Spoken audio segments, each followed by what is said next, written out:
Leroy, very excited to talk to our next guest. This guy was one of the best to do it. He's a fascinating character as well. We were very excited to have him on the show. Ricky Williams joins us. Ricky, thanks for the time, man. Really appreciate it.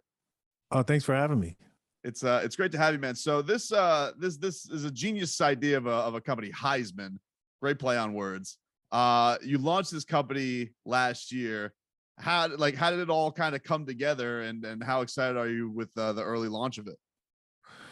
How it came together. I guess it all started back when I was playing for the Dolphins back in 2002, and I failed my first drug test, and that's kind of when my whole cannabis story began. And in the NFL at the time, if you fail one drug test, it's confidential, and they just put you in the drug program.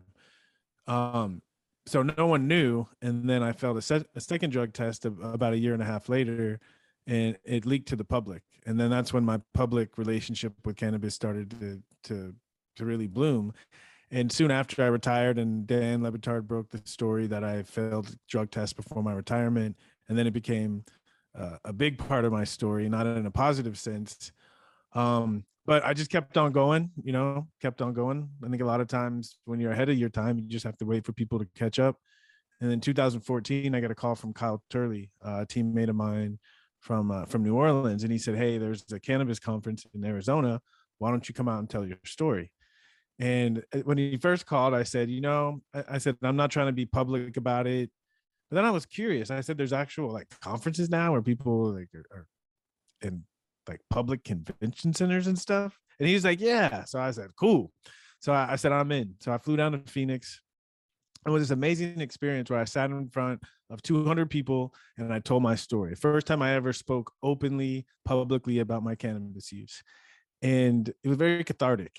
And after I finished talking, I was walking around the conference, and probably 30 people came up to me and told me how inspiring my story was to them. And I never knew, and I didn't realize, wow, in this world, in this industry, in this community, I'm a hero. And so that felt good. And so I started doing more conferences and talking to more people. And part of the conferences is people are trying to sell businesses. They're dispensaries and cultivators and lights and security. And so I started realizing, wow, this is really an industry. And, as an entrepreneur, I was thinking, what would I like to do in this industry? And my first business was actually an herbal company called Real Wellness. And I wanted to enter the industry as a medicine man. And so we created herbal products, including cannabis. And then a couple of years later, when COVID hit, I do a lot of autograph signings, and people started asking me to sign helmets and footballs with cannabis inscriptions. So I'll sign my name, and then I'll sign smoke weed every day, or puff, puff, run, or hitting holes and smoking bowls. I mean, they just keep coming up with all these clever tags. And I started doing that, and it took off. It just took off like crazy. I think this is a perfect opportunity to explain your story and explain as to why you are involved in this without it just being, I like to smoke weed and I'm gonna do it anyway. So I've always really been interested. And do you feel that, because you haven't really been an outgoing person to start, and so how does it feel to have this be almost like your coming out party? Like, this is who I am, this is what I'm about, and people having more of an interest in you because of cannabis and not just your football career or your Heisman. Yeah, it's one of those things, and it's funny because as a football player, I always strove to be relevant. When I was playing, and as a football player, you just have to be productive. But I always thought, after I'm done playing football, how am I going to remain relevant? And I think it's a big question that a lot of professional athletes have to wrestle with. And I realized I could go into coaching, but that was fun. But I didn't have a passion for it, and I just kept thinking, how can I make myself relevant? And now I go to signings or I go to events, and young kids who never saw me play, they hear about my story. They hear about my story and they're inspired. And I've realized, wow, I'm relevant to these kids who don't even care about sports, let alone they're too young to have watched me play. because I think there's a deeper level to this story that transcends sports, and it's what you talked about. The reason I wasn't comfortable coming out when I was young, because when I come out, I think differently. You know, that as I started to come out and actually think for myself and make choices based on what my heart was telling me, people told me I was crazy. There's articles, stories, and right, that this guy has lost his mind. But that's who I always was. I was just pretending to be what people saw. And it was a painful public process. But I wake up every morning and thank God that I went through it. Otherwise, I might be in the Hall of Fame, but I would still be in a shell. I always think of with this where things are today, Ricky, like the guys who it was stigmatized against were you, and then from the UFC, Nick Diaz. Like Nick Diaz had like 5 years of his career taken away, and now Cannabis is a big UFC sponsor. How, I guess, satisfied are you with where things are these days in sports? Like, do you feel like all of it's like you guys have come all the way back from the idea of this isn't an evil thing, and you guys can still be productive and it's helpful and healing, all that type of stuff? Or do you think there's still walls to break down with that? Well, of course, because and I'm not picking on you, but it's just the way we talk about it. We've had all of our training for most of our life is this thing is bad. Yeah. And yeah, for the past 10 years, we're like kind of being more open to it, but we still talk about it very flippantly. Whereas if you go back a couple thousand years, cannabis, mushrooms, like these things were considered sacred, right? Like you didn't disrespect them. You didn't do those things. And so for me, when they're back to that level of appreciation, that's when we've gotten to where we need to get to. Another way of saying that, okay, is my experience. And the more I talk to people and the more I see more retired players starting to use cannabis, all of them say the same thing. I wish I would have known about this when I was playing. Okay. Right. The other thing they say that about is therapy, right? Or just working on their mental health. I wish I would have known about this when I was playing. Okay. There's not a coincidence, right? To me, in my personal experience, but also what I'm seeing with other people, is cannabis helped me take care of my mental health. Because this idea of mental health, what does that mean? It means the health of our mentality, what's going on the inside. And especially when we're professional athletes or just guys in this culture, we're taught that we're supposed to ignore what's going on the inside so that we can handle what we need to handle on the outside. Okay. But that old model doesn't work anymore. And so I think, you can make it about the cannabis, but it was really, people like me, sensitive guys that really couldn't function without being more in touch with who we are on the inside. And some guys can drink, but for me, I just found when I smoked, it opened my mind and it put me in this more reflective state where I was more attentive to what was going on the inside. And I think people start to act strange when they start to smoke because they start to get more in touch with who they are and they start to behave in that way. I think it's part of the process. Do you find that more people are interested in your football career, learning more about you as a person? Like they want to know more about you because of your story, and instead of just knowing you as the guy who played football? Well, there's part of that, but even for me, I don't want people to like know so much about me unless knowing about me helps them understand and know about themselves. Like what I always loved about sports, at least in my mind, is that at least how it worked on me as a kid is when I saw athletes on the field, that inspired me to achieve that level. And so knowing about me, to me, the only value of that is it inspires other people to be more themselves. Because all of us have areas in our life where we're faking the funk. We're pretending to be something we're not because we're afraid of people's judgment. All of us. And if all of us stop doing that at least a little bit more, we're all going to be happier in our lives. And if I can inspire someone to say, this is how I really feel, even though I act like I don't, then I think that's what I'm looking for, is more people that are willing to be themselves. Isn't that hard to do in sports though, in a team environment, because people take it the wrong way as you being selfish? Well, it depends on the team environment. For my career, 99% of the time it was like that. But I was very fortunate. I spent 1 year playing for the Ravens. And I remember the moment it was towards the end of the season. Coach Harbaugh was talking to the team and he said, let your light shine. Let your light shine. And so I think the old model of football was that, we all have to conform. But I think as we're moving forward, the new model is we each got to show up. We each got to show up. Because when we show up and we express the things about us that are weird, right? Because for me, I was afraid to be myself. And then when I finally got the courage, it shifted into, oh, that's just Ricky, right? Because I started being myself, I gave people the opportunity to appreciate who I am. And it wasn't this uncomfortable thing. It was something that was like a point of pride. Talking to the great Ricky Williams. Ricky, I'm curious. I don't know how much you're in touch with what's going on with the Dolphins, but they let go of Brian Flores this week, their head coach. Very surprising down here in Miami that happened. What was your reaction to that? And I guess also on the second part of that, you dealt with, the public backlash. You mentioned that. What's that part of this like? Because he's dealing, I don't know how Coach Flo is handling all this, but like now's the time where all the dirty details come out and people try and smear your name and all that type of stuff. So what is that? What is it like going through something like that? It's difficult. It's difficult. And, there's so many cliches about it, but my experience in the true cliche is you do find out who your real friends are. Okay.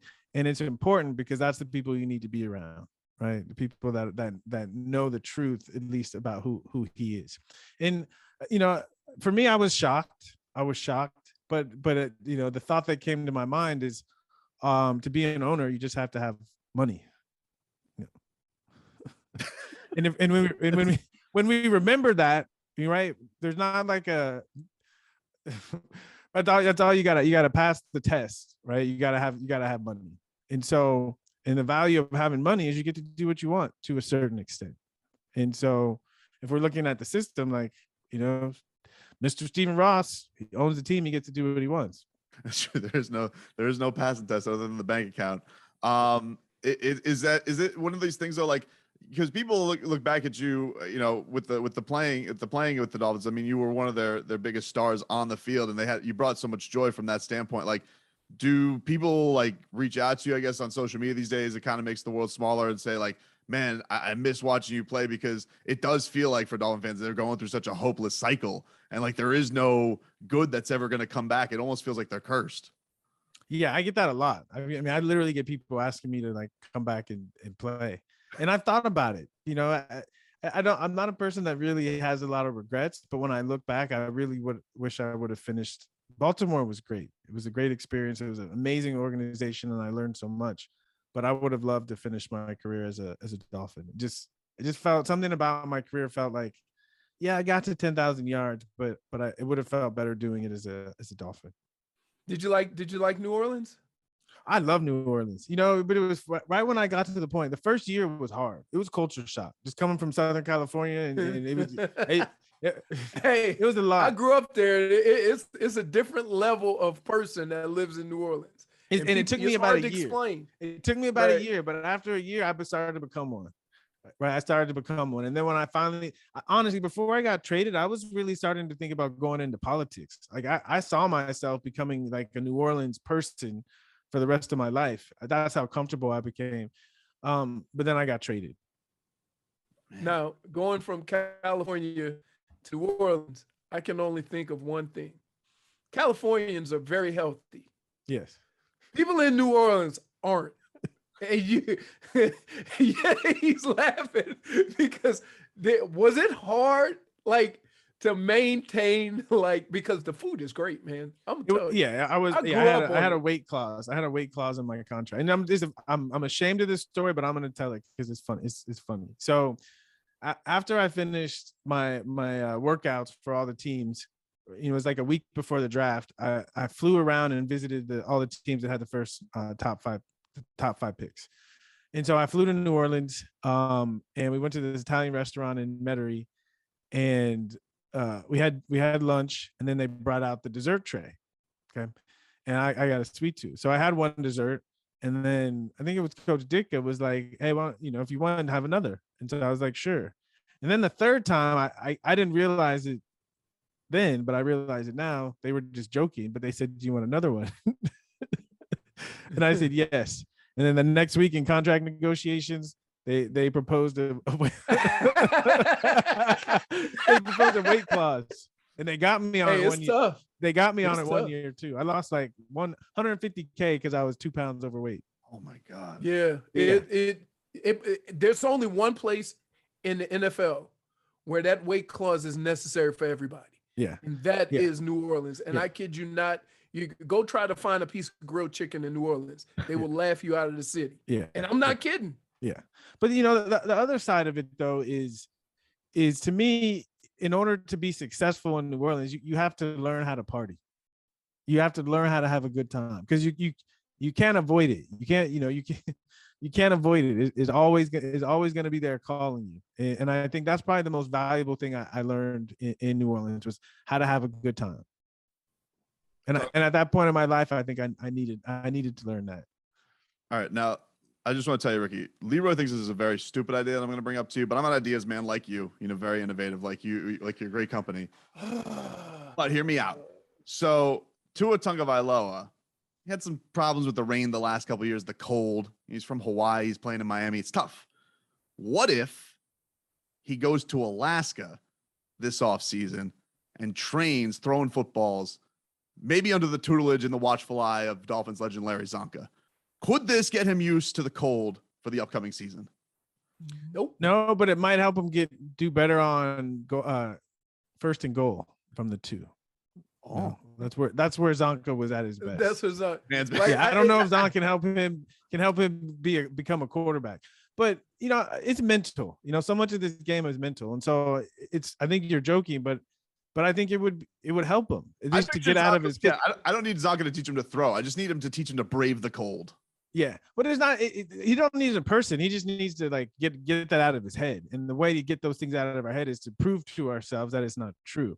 Because it's difficult, especially when you're a young athlete and you have a bad game, and then you have the coaches saying stuff, and then you have the media saying stuff. Something that could be so just a little tweak becomes this big monster that you have to overcome.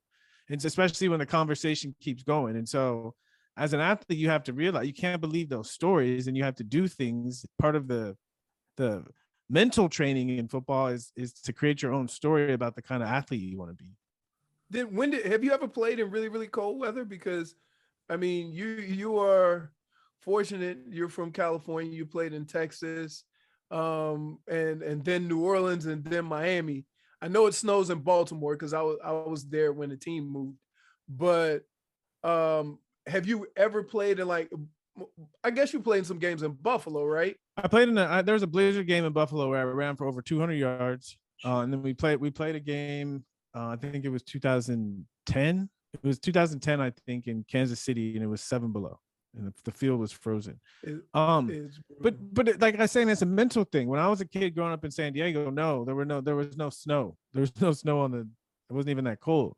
But I would watch TV. I would watch those old NFL film shows, and I'd imagine myself braving the cold and running through. And then when I got that chance to play in Buffalo, I turned into that little kid watching the NFL films, and I romped for over 200 yards. So that's what I mean when I say it's a mental thing. He has to, I would say watch film of Brett Favre, right, in the playoffs, killing it in the cold, and just create a new image for yourself of him seeing himself killing it in the cold, where it becomes he's looking forward to getting into the playoffs, going up to New England or Buffalo.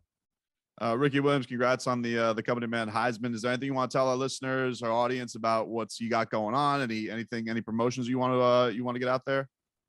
Well, no, just with Heisman, just to be clear, it's not about a trophy. It's about getting high. Perfect, man. Thank you for the time. Appreciate it, Ricky. Yeah, thank you. Thanks, man. Appreciate it. I think you like my idea. No, kind of. He's one of my favorite people for all of the wrong reasons. Why? And when I say it is, one, he played in New Orleans, so we can always tell food stories of how hard it is to be an athlete in New Orleans. And he told you about partying because the city never closes. But I kind of like the story of somebody that, chose him over them. Yeah. Right. It happens, but sometimes in order to keep your sanity, you have to, do something for yourself, or do something in life for yourself. And the reason why I like him so much is because I've heard people compare him to Kyrie, and it's not even close. It's not even close. Kyrie's smart, but the thing about Ricky is he's always been this dude right here, Yeah. right? Kyrie kind of hit you over the head with it. Yep.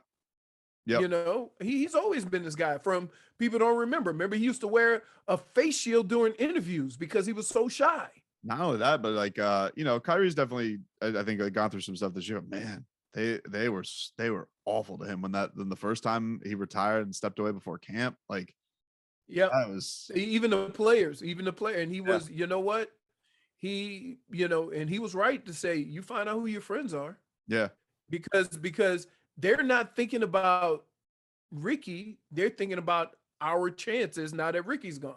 Yeah. You know, and so I've always like, it just like, there's very few people that you just, you know, have conversations with. I've had other conversations with him, and I'm just like, this is one interesting dude, right? Like, you don't even, it's not the football, it's not the cannabis, it's not, you just talk to him and you're like, huh, what a joyful conversation about, I don't know what.